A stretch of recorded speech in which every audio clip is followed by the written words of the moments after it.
What's good, y'all? Welcome to my review for the Bleach live action. I told y'all that when I see this movie, I was going to do a review of it. And I'm here, keeping my promise. And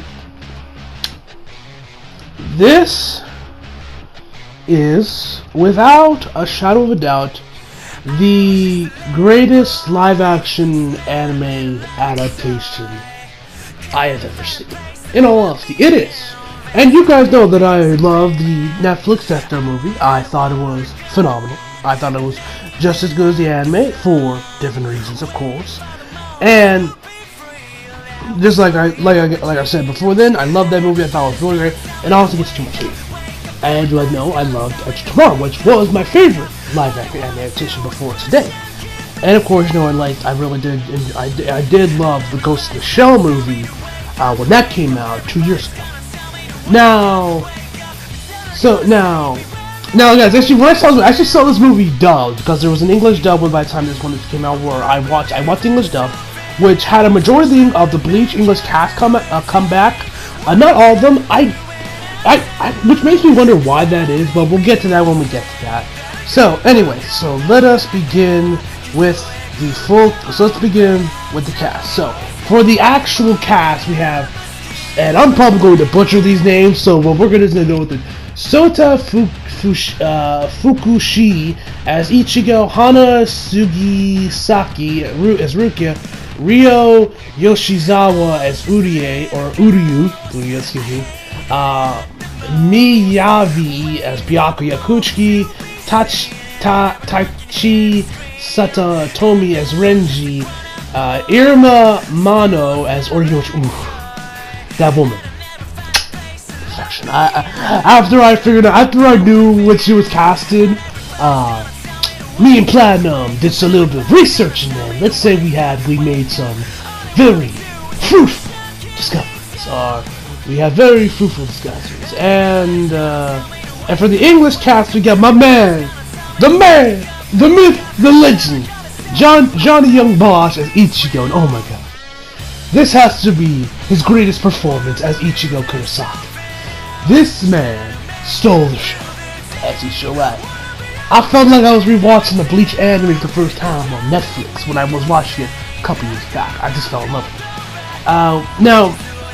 Now here's some of the changes we had. We had Richard Kanisio as Renji, Greg Chun as Byakuya, Doug Irzhatzi as Kisuke. I believe that she also got a new guy for Kisuke, because when I heard him, he sounded a little bit differently than he did in the English dub. And we also have Kasi Jira Lee Morris, who is voicing Rukia, which she was a replacement for, I forget who voices Rukia in the English dub, and you guys may remember her. She was actually the voice of Sugu in SAO, as well as Morgana in Persona 5. And of course, you got the rest of the cast. You also got Derek Stephen Prince. He reprised his role as Uryu. I don't know if he said Uryu, and from there. Now, I don't know why they didn't get back the entire dub cast for Bleach for this movie. Because I doubt it had to do with money. Because I'm pretty sure Rukia's English voice, even said herself on Twitter, once the cast was announced for the English dub, she was actually disappointed that she didn't get the call, and that she was fully willing and able to come back and do Rukia, because I bet she loves doing Rukia, and I bet she also loves the Bleach community, because we're still here supporting the series, even though we ain't got shit. The manga's over, the anime is over, we're just over here grasping at straws and with hope that the anime will come back. Anyway, so I think there might have been some internal politics with Netflix, because now I don't know if I don't know who was doing the dub. I don't know if it was Netflix themselves doing the dub, and they just or it was Viz, because if it was Viz that was working on the dub, who we know is the legal distributor for Bleach, the licensor, we know that they're also doing I'm pretty sure they also did the English dub for Bleach when it was airing, because I bet if Viz was working on it, that they could probably get the whole Bleach cast, and we would be up and running. But I think maybe Netflix did it themselves, and they could only really get a handful with I don't know. I think they might. I don't know. Maybe it was some internal politics because I highly doubt it had anything really to do. Maybe it was scheduling issues. Maybe I don't know. But whatever the case may be, they didn't get the whole Bleach cast. Didn't get we didn't have a complete reunion for Bleach cast. Well, but whatever. So the story, and so let's get to the plot. So the story of the Bleach live action movie is that it's adapted the first arc of Bleach, where Ichigo becomes a Soul Reaper or a substitute Soul Reaper, and of course Rukia has lost her ability that she gave them all to Ichigo, and they gotta defeat Hollows, and Rukia's trying to figure out how the hell she gets her powers back. Now, one thing I say I love this movie. Okay, now as we know, this was not going to be a one-to-one adaptation of the anime, because I mean we were taking 12, 13, 14 episodes of the anime, and however many chapters there was in the manga, and we're squeezing it into like an hour and a half long movie. So of course there was going to get a lot of shit got cut. Number one, Orihime's backstory was cut, Urio's backstory was cut, and a lot of the Hollows were cut as well. But one thing I loved about this movie is that they added a lot of stuff did get added, and they actually changed a lot. Surprisingly enough, they surprisingly changed a lot from the Bleach anime, and we'll get to that when we get to that. But okay, now one thing that they did add was that they added a lot of training sequences between Ichigo and Rukia. And also one thing I gotta say, the soundtrack, yo, I might get shit for this, but I don't care. I think the soundtrack's better than the Bleach OST. I'm sorry, this soundtrack is predominantly rock, and oh my god, I bet Kubo probably had a huge part in dealing with the soundtrack, because this soundtrack is fucking amazing. I was like, the scene where Ichigo finally becomes a substitute Soul Reaper, he gets the sword over, puts the sword on his shoulders. With that song in the movie, I think it's better than the anime and the manga. I know I'm get shit for that, but that's the god-honest truth for me. I think that scene was better than the manga and the anime. Now don't agree, I love Ichigo saying that. Yeah, I love that song, but that song they got there. Ooh, that song was fire. So they had a lot of scenes between Ichigo and Rukia with them just training together, which I like, because we never really saw any real training between a train montage between Ichigo and Rukia in the anime or in the manga, as far as I remember. So I did like how they did have these bonding moments, or at least these train montages where we see Rukia teaching Ichigo how to with kendo training and all stuff, so he can use Bakuto better, and just have better control over his stuff. Now, one thing that I found that there was an interesting change is with Orihime. For one, she's barely in the movie, which kind of sucks because I was kind of hoping she would have a little bit bigger role. But this might be some low-key like a conspiracy theory from me, but I can't help when I was watching to shake this feeling that one of the writers, or maybe the director, was an Ichiruki shipper. Just because with how much between obviously there was gonna be a lot between Ichigo and Rukia because this was their arc. But throughout the movie, people are saying that they're dating, or Orihime kind of thinks they're dating, and I just couldn't shake this feeling like that. Maybe this move that they did this to appease the Ichiruki shippers. Now, granted, my tinfoil hat might be on a little too tight, or my hat that I'm wearing right now might be on a little too tight, but I just couldn't shake this feeling. I don't know if it's just me. Did any of y'all feel like that? Maybe it was just me, but I found that to be quite interesting. And one thing that they did change for Orihime now, we all knew from the beginning of Bleach that Orihime always had a thing for Ichigo. It was never a secret. But here in the Bleach movie, she is Hinata obvious. Now, granted, there isn't a full-blown scene where she's blushing like crazy and we're just screaming at the television screen that how Ichigo doesn't pick up on this. But there's a movie when she first gets introduced, along with Tatsuki. She's over there daydreaming about Ichigo, having photos. We see photos pop up about he's a model, and I'm like, yo, Orihime, you were never this obvious in the anime. What the hell's going on here? So, but overall, the cast. Now, from what I could gather from just watching the Japanese cast, like I said, I watched this with the English dub. From what I could gather from the Japanese cast with just their overall posture and their facial expressions, overall presentation, it looks like they also did an amazing job. I'll probably watch this movie again, and hell, I probably will. and when I do my top 10 movies list, I'll probably then rewatch the movie again before I record that one, just to tell you guys what I thought of the original Japanese cast. So when that happens, you guys. Also, guys, my sound may be weird right now. I'm kind of battling a little bit. I've got a little sick right now, so if I sound like shit, that's why. Anyway, so back to what I was saying. So, the training sequences I love the soundtrack. Orihime, when we saw her and we saw the other guys like Uryu, oh man, I loved Uryu in this movie. Because he even does the whole thing with the glass like in the anime where he puts them up. I found it hilarious. He did that. I love the whole, the CGI.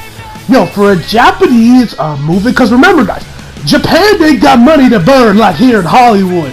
So the budget, they managed to do a lot, because we know anime, their CGI is still years behind of what Disney and other studios are putting out here in the States. But with the Bleach live action movie, they actually did an amazing job with the CGI. The hollows looked great when we see Renji's Shirkai or Shenkai, whatever the second form, the Bankai's called. Sorry, I can't remember it off the top of my head. I know I'm failing the Bleach community right now, and Platinum and White Claw probably face popping so hard right now, but forgive me, guys.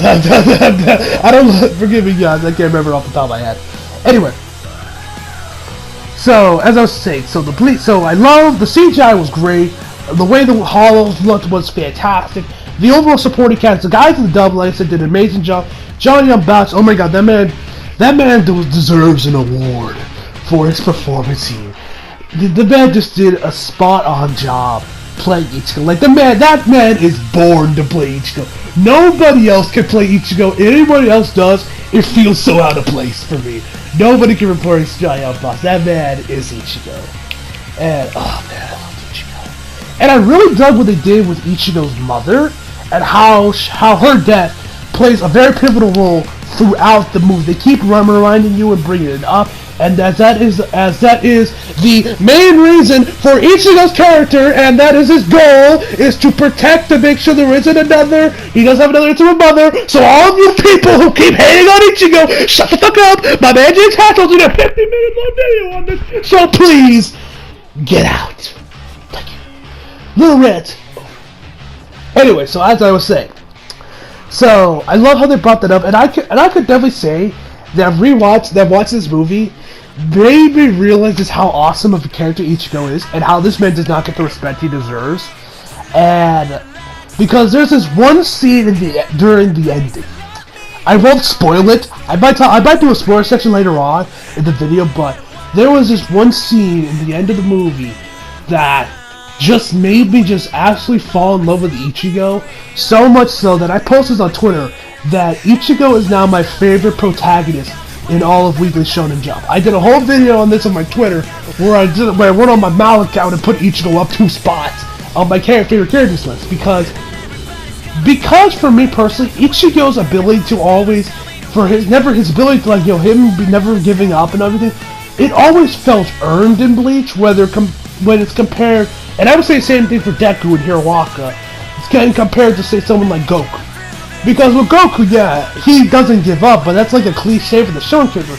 Luffy's the same thing. Granted, I'm not that far into One Piece, so I can't tell you whether or not that's earned or not, but with Goku, it's like, oh yeah, I just don't know how to give up.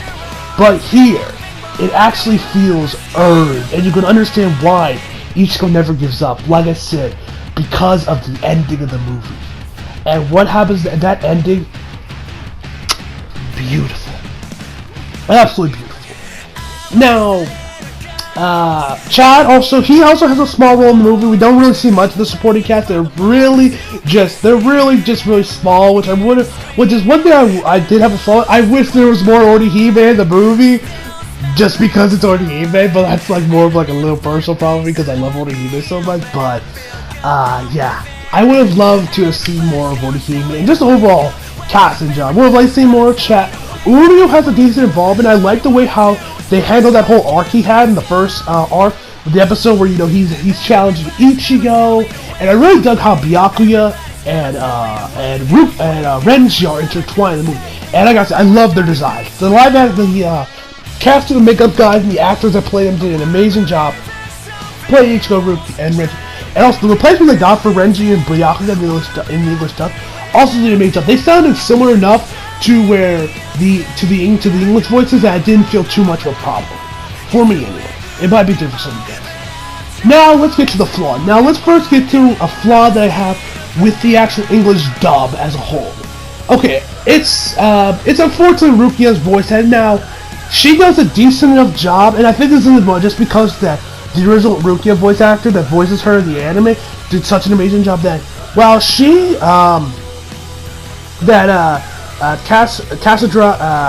that Morris does a great job on her own as Rukia. Like, her voice took me a little bit to get used to for coming out of Rukia because it's her Morgana voice, which I think is actually her natural voice, but I feel like it did super Rukia enough, but it did grow on me throughout the movie. But there's, like, when we get to the ending and, you know, Rukia's telling Ichigo, hey, Ichigo, stop, how dare you touch my brother's cloak, I'll never forgive you, and all that stuff, which I won't lie, that scene, I was gonna say, like, when I was watching it, I was like, yo, this is better than it was in the manga and the anime, but then after I saw that scene, I was like, the anime was a little bit better just because of the dub voice actress, because during that scene, her emotion, while she did a decent job with the emotion, it just didn't have the same punch as it did in the dub of the anime. For me, anyway. It just didn't have that same, ugh. And they actually changed a lot with the ending of that arc, which made me actually very curious, and I'm like, yo, what's going on here? I mean, I'm assuming, like, we know that Kuma had a major role in this movie. He gave the okay. I remember he stopped the movie from that Hollywood was made because he didn't feel like it was going to do a good job faithfully adapting Bleach. And I'm curious about what these changes were and how they're going to handle them in the future. But I'll leave that for the spoilers discussion. Now, and that's about all. As like I said, another flaw I have is I would have liked to see each Orihime have a bigger role in the movie, but I think they're probably going to say that for the sequel, because we know, let's be honest, this movie's going to get a sequel. We know it's going to get a sequel. Hopefully, because I'm pretty sure the movie did a decently well in Japan. I'm sure it's done greatly. It's done greatly on Netflix, which, you know, where you can watch it with English dub and everything. Granted, the Blu-rays haven't come out yet, at least not to my knowledge anyway. So we'll have to wait and see on that. But I do hope this movie does get sequels. It looks like we are going to get sequels, and we might end up getting a trilogy, where they're going to adapt the Soul Society arc in the next 2 movies. Anyway, so before I begin the spoiler section, let me give you guys my final verdict. So my final verdict for the Bleach live-action movie is a 10 out of 10. Like I said before, this is the greatest live-action adaptation movie, live-action adaptation ever, and you bet your ass this movie is making my top 10 movies list. You guys bet your ass it's going to be on that list. What number will it be? You'll have to wait and see on that front. So, let's get in the spoiler section in 3, 2, 1. Alright, y'all are still here. Let's get into spoiler. Alright, so let's first discuss the scene where I realized just how awesome Ichigo is, how underappreciated he is, and when I realized this man truly doesn't get the respect he rightfully deserves. So, at the end of the movie, after Ichigo is faced off against Renji, which actually, let me tell you this real quick. You guys remember back in the anime and in the manga, when Ichigo faced off against Renji, Ichigo's sword got broken off after Renji used his Shinkai or Shikai, however it's pronounced. Which I got to the anime, the movie did an amazing job. Like, I loved, like, I've always, like, out of all the Shikais that I can remember off the top of my head, Renji's has to be my favorite from the ones I can actually remember off the top of my head, because I always loved it. I always love the fact how it, like, goes around like a whip and how it extends out, and it was predominantly CGI, obviously. I mean, you couldn't really do that shit with practical effects, but the overall way how they did it was just great. They did an amazing job there. CGI looked amazing, and his Shikai looked amazing. And we know after using Ichigo's sword broke off, the first, like, majority part of his Zanpakuto got chopped off. Here, it's actually the opposite. Ichigo broke Renji's Zanpakuto when it was in his Shikai form. Which, I don't know if I like that. Just because when you saw that fight in the anime, it was one of the few L's Ichigo took. And that was like his first really big L he took in, Bleach. Besides his mother's death, obviously. I loved his mother. And what happened then, like, that's when Ichigo, like, when we really see how truly defeated Ichigo felt, and, he's just sitting there with his, this half part of his Zanpakuto, and how they went to the next arc. Here, he breaks off Renji's, which in a sense is saying Ichigo in his base form at this current state is more powerful than Renji. Now, granted, we know he's been trained by Rukia here, which in the original anime we didn't really see any training montage between Ichigo and Rukia like we did in the movie. So maybe, but at the same time, I'm kind of it's an interesting change that I'm curious how they're gonna work with that in the Soul Society arc when they actually do that for the sequel. So that's something that's an interesting change that I'm kind of 50-50 on. I'm not like completely sold on. I like it, but same time, but I don't completely hate it. It's kind of like the I don't know about that one. So after that scene happens, it's Byakuya's turn, and like in the anime and the manga, Byakuya just makes quick work of Ichigo. But the scene where I realized how awesome Ichigo really is was after Byakuya lays a good couple hits on him, couple good slashes on him. And Byakuya's on like the other side. Ichigo is slowly making his way over to Byakuya, being battered, injured, just dragging his Zanpakuto along as he's amazing. Johnny Obot, dear God, that man's performance!